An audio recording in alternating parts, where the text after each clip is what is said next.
W. We all know people in the world who carry baggage. You know, those folks who go through life and say, poor me, I can't do this, I can't do that. Well, ladies and gentlemen, guests of Transplace, I don't want to talk about baggage. I want to talk about a treasure chest. Instead of bags, a treasure chest. The only difference between baggage and a treasure chest is in the content. And who gets to decide that content? We do. For me, that choice was driven by philosophy. In my life, there are no barriers, there are only solutions. And hence, I have 3 advantages. Bear with me for a moment. Advantage number 1. I was born black in apartheid South Africa, a country which said, based on the color of my skin, what hospital I could be born in, what school I could attend, what neighborhood I could live in, almost down to what kind of job I could have. Apartheid was a harsh period in the history of South Africa. Advantage number 2. I was born in a working class family. My father was a commercial diver, but unfortunately he became an alcoholic. And through this disease of alcoholism, he could not hold down a job. He eventually became a security guard in a factory. When my father retired, his pension was unlivable. My mother was a school teacher, and we know the contributions that school teachers make to society are immense, but their compensation is minuscule. Advantage number 3. You see, I can walk today, but I don't take this for granted, because I could not always walk. When the big guy upstairs handed out hip sockets, somehow I was not paying attention. In the left hip, where we should have a complete ball and socket joint, I lacked the cup of the ball and socket joint. This was discovered when I was 18 months of age, and my first surgery happened shortly thereafter. By the age of 5, I had gone through 3 major surgeries. That last surgery after my 5th birthday left me in a body cast from my ankle to my chest. If I wanted to see a different view, a nurse or a doctor physically had to pick me up and shift me around. Ladies and gentlemen, you just heard me speak about my 3 advantages, but you just heard me speak about prejudice, economic hardship, and physical disability. And you're shaking your heads, and you're saying, this guy's crazy. Those are not advantages. Well, each and every one of us in this room has been dealt a hand of cards. We can't change that fact, but how we choose to play the hand is totally up to us. We have a choice to say, oh, poor me, and feel sorry, and carry the baggage of all of those pretty harsh and horrible things. Or instead, we can rise up and say, if I can overcome prejudice, economic hardship, or physical disability, then whatever else life throws at me, I shall overcome that too. It's about our attitude. We call today the present because we have the gift of life. We get to choose how we look at things. We get to choose whether we carry baggage or instead a treasure chest. So, as a kid growing up, yep, this was my reality. But that did not mean that that would be my life. Now, to understand the journey I'm about to take you on, from the shores of South Africa to where we are now, I've got to lay down a little foundation. And that foundation was a teeny little woman, my mother. My mother was the most powerful woman in my world. My mother was a school teacher, and she would never allow me to feel sorry for myself. She said that life isn't always fair. Sometimes you have to work harder than others. You always have to work smarter. But if you have a dream, if you have a goal, be willing to fight for that. Be willing to die for that. And my mother lived by example. Now, a little bit of a background to Stella Peterson. My mom went to high school in an era when very few women went to school. And she graduated near the top of her class. And then she got a scholarship to university. And even fewer women went to university. We are talking in the 1940s. And Mom didn't just become a university student, she became one of the best university students in Cape Town. And as a result, when she graduated from her basic degree, she was awarded a scholarship to the University of Syracuse, New York. She traveled from South Africa via steamship to London and then across the Atlantic to the United States, and then took a train from New York City to upstate New York to Syracuse. And there she attended Syracuse University to do her master's in education. And when she graduated, she was offered all kinds of teaching posts in the United States. She turned them down to go back to South Africa, back to our roots, to her community, because she wanted to make a contribution to her community. And my mother was very outspoken. And she was a woman who believed in education. She believed that irrespective of race, color, or creed, sex, economics, every child is entitled to a decent education. This made her a subversive. Now, you have to remember, my mom was vocal in an era when very few women, even in the United States, were involved in politics or attending university. And she became extremely outspoken. So the government reduced her from being a university professor to teaching in a training college. She would not keep her mouth shut. She continued in her beliefs, unwavering. So after banning order, where for 5 years she could not leave the house, but she could only go to work and back to the house, under constant government scrutinization, they reduced her to being a biology teacher at her alma mater. And they thought they were done with my mother. What the South African government didn't realize, they had just put her in one of the most powerful places, more powerful than being a professor. They put her in a place where she could plant the seeds in young minds, the seeds of democracy, the seeds of compassion, the seeds of change. And so these young teenagers that she was teaching, she pushed them and pushed them hard. And as I grew up, my mom used to coach me because I missed so much of my schooling from being in hospital. But she used to coach other students all the time. And some of these students were brilliant. And then at a certain time of the year, she would go to the University of Cape Town, her alma mater, and fight for slots, particularly in the medical school. And when she was successful in getting those slots, because the number of slots offered were based on the race groups, so then she would go to the business community and hunt for scholarship money. And year after year after year, I watched my mother do this throughout my schooling life. She did it for over 36 years. And sometimes I got very frustrated because if she wasn't coaching students, she was helping to set exam papers or mark exam papers. And I said, Mom, you've got all these students, but you also have 2 kids, my sister and I.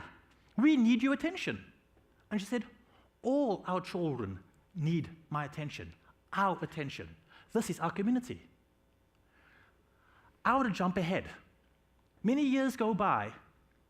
I grew up, I became an international sportsman, and I returned to South Africa for a promotion, and Mom met me at the airport. And there was something different when I saw her. She had not just grown older, she looked different. And then I realized my mother had no breasts. I said, Mom, what happened?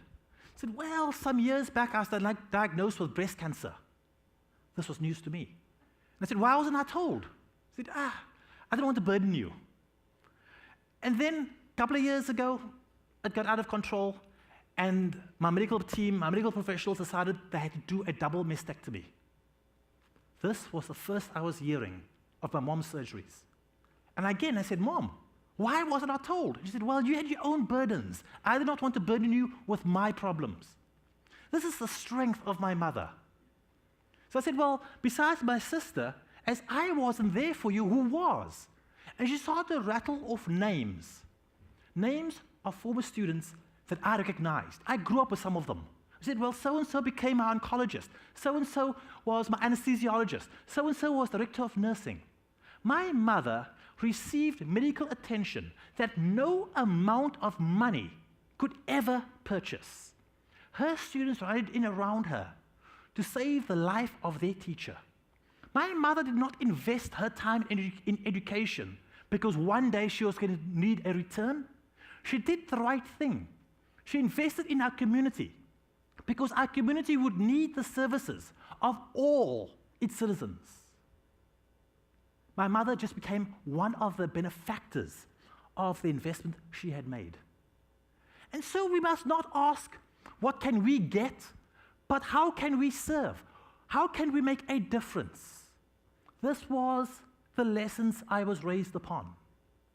But I also came to realize that we have to ask certain questions of ourselves.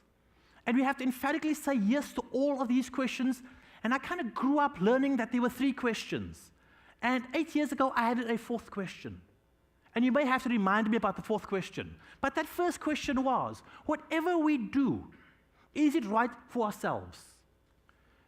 Each and every one of us in this room can justify that answer, including the drug dealers. So now we come to the second question. What I do, is it right for my family? And again, everybody here can justify our actions.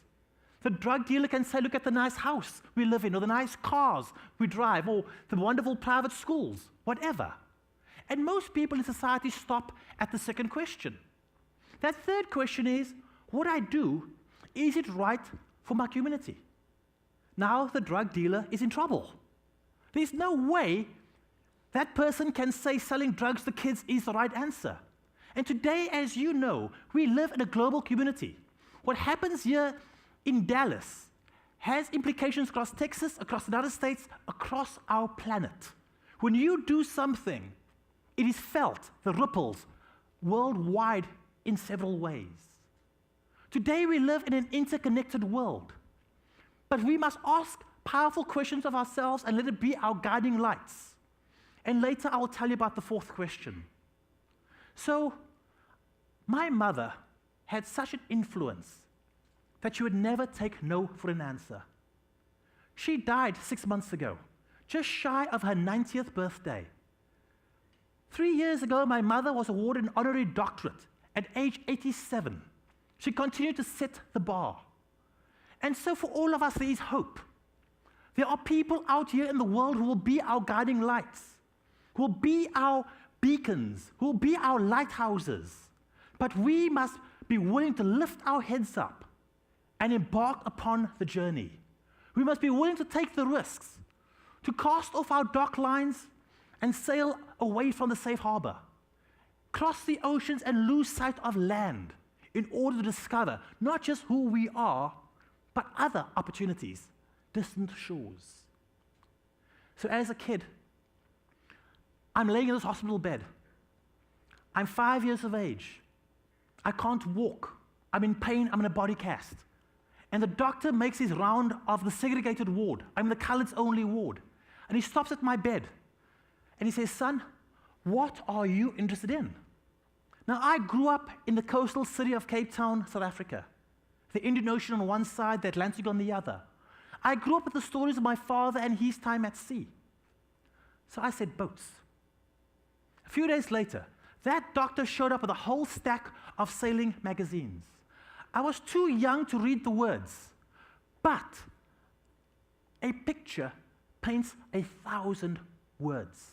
I saw photographs of beautiful yachts gliding through the ocean, and I thought, maybe someday I could be on a boat. I saw pictures of sandy beaches, turquoise waters, palm tree-lined bays, the tropics, the Caribbean. And I thought maybe someday I could experience what it's like to visit a Caribbean island. What those photographs did was they gave me hope. For each and every one of us, hope is the energy of change.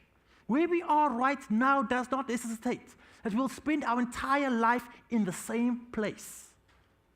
Hope separates us from other species on this planet and becomes the energy that drives us to look to that future, to be positive, to choose whether we carry the baggage or we find our treasure chest. Never give up on your hope, your dreams. So I started to grow up, and my school friends, they were a pretty rough bunch. They used to run around and kick a ball, play this game called soccer, a game that everybody in Europe and South America plays. Very few in America play it. And I stood on the sidelines on my calipers. And I wanted to be with them. I wanted to kick the ball. And they said, hey, you're a sissy. Go play with the girls. I'm still perfecting playing with the girls. But in that rejection lay an opportunity. Instead of being crushed by the rejection, I withdrew to public libraries. And I began to read all kinds of books. But unfortunately, our libraries were segregated. I was sent to the colored-only library, which was a one-room library. And it did not have many books, and not the books of my interest. And so I found out that the books on the sea, the books on adventure, on ocean travel, were in the whites-only library. So I hobbled over to that library, and I stood in the aisles and I read those books. And then one day, I found the courage to check out some of those books. And the librarian allowed me to. The years passed by. I got to read about the great voyages of discovery, the great adventures. I got to hear the name Harry Mitchell and other amazing single-handed sailors, the early explorers of the solo ocean racing world, ocean sailing world, the historic voyages. And then, at age 11, I came across a book that was to change my life forever. Joshua Slocum, Sailing Alone Around the World. The story of a man from Massachusetts who had circumnavigated the globe around 1895 to 1898, over 100 years ago. And this man spoke about his adventures, the people, and this place called Cape Horn, the southernmost cape of our planet. And I thought, wow, I want to be a sailor. I want to own a yacht and see the oceans of the world. I remember going to my dad and saying, hey, Dad, please, can we have a boat? But my father could not buy me that boat. We did not have the money. But my mother said, son, stay reading, stay dreaming. The application of knowledge truly is power.